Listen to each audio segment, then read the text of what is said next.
दोस्तों एक बात बिल्कुल साफ है कि बिहार में चुनाव आयोग का एसआईआर एक तरह के फर्जीवाड़े से ज्यादा कुछ भी नहीं है। बिना लोगों के घर जाए सत्यापित किए हुए वोटर लिस्ट से नाम काटे और जोड़े जा रहे हैं। राहुल गांधी कहते हैं कि चुनाव आयोग भाजपा को जिताने के लिए और वोटों की चोरी करने के लिए ऐसा कर रहा है। दोस्तों एक ऐसा मामला सामने आया है जिसे सुनकर आपके पैरों के नीचे से जमीन खिसक जाएगी। दैनिक भास्कर ने रिपोर्ट किया है कि मोदी के मंत्री गिरिराज सिंह अपने जिस रिश्तेदार के घर श्राद्ध में गए थे, उनका नाम भी चुनाव आयोग ने वोटर लिस्ट में जोड़ दिया है। मंत्री श्राद्ध में जा रहा है। मंत्री के रिश्तेदार उस व्यक्ति का मृत्यु प्रमाण पत्र बनवा चुके हैं, उसे बैंक तक में लगवा चुके हैं और पोस्ट ऑफिस तक में लगवा चुके हैं। फिर भी चुनाव आयोग ने गिरिराज सिंह के फुफेरे भतीजे का वोटर लिस्ट में नाम शामिल कर दिया है, जिसका नाम प्रेम है। अब इसे कहते हैं प्रेम, समझ गए किसके लिए ना। दोस्तों गिरिराज सिंह के जो करीबी रिश्तेदार है किरण देवी, वो कहती हैं कि मेरे पति प्रेम का निधन 27 जुलाई 2024 को हो गया था। मैंने मृत्यु प्रमाण पत्र बनवाया था।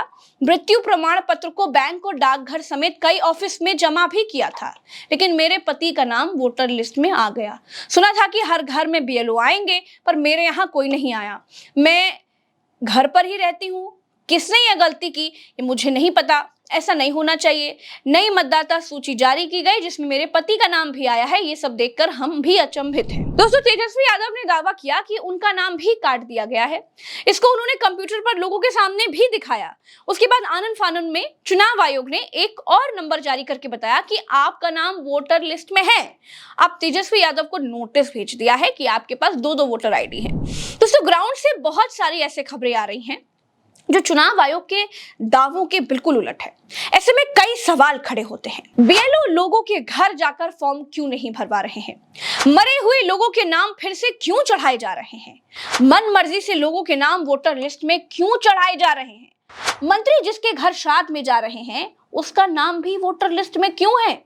क्या एक तरफा नाम काटने की कार्रवाई का नाम ही एसआईआर है? क्या एसआईआर किसी पार्टी को फायदा पहुंचाने वाली प्रक्रिया है? दोस्तों राहुल गांधी ने यहां तक कह दिया कि इलेक्शन कमीशन में जो लोग भी भाजपा के लिए वोट चोरी करने का काम कर रहे हैं, ऊपर से लेकर नीचे तक हम इलेक्शन कमीशन के लोगों को छोड़ेंगे नहीं।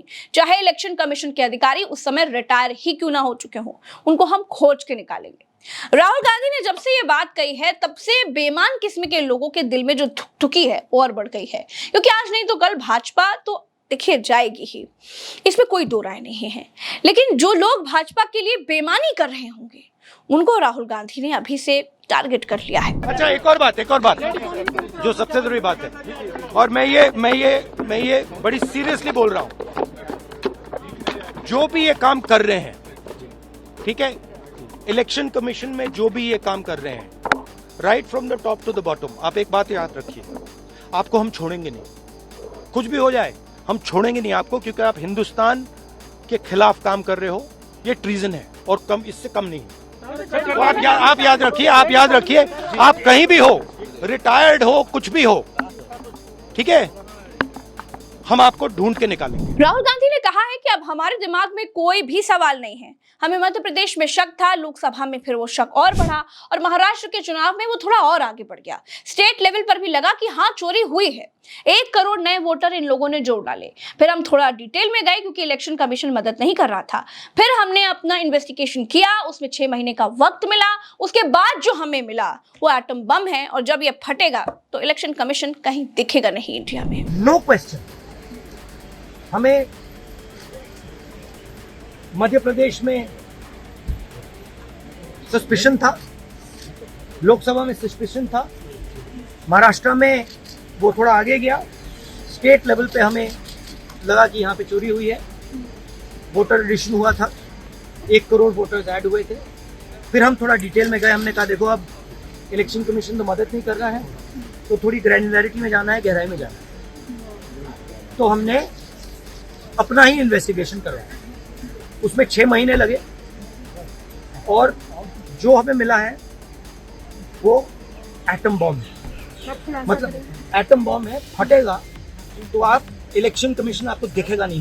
दोस्तों, किसी भी देश के इलेक्शन कमीशन पर विपक्ष ने इस तरह से बेईमानी, मक्कारी और खुलेआम आरोप नहीं लगाए हैं। यहां तक कि जिस पाकिस्तान को हमारा गोदी मीडिया भिखारी बताता है, वहां भी इलेक्शन कमीशन पर इस तरह की बेईमानी के आरोप कम ही लगते हैं। विपक्ष आरोप लगाए तो समझ में आता है, लेकिन मरे हुए लोगों के नाम वोटर लिस्ट में शामिल किए जा रहे हैं। बीएलओ लोगों के घर जाए बिना उनका नाम सत्यापित कर दे रहे हैं।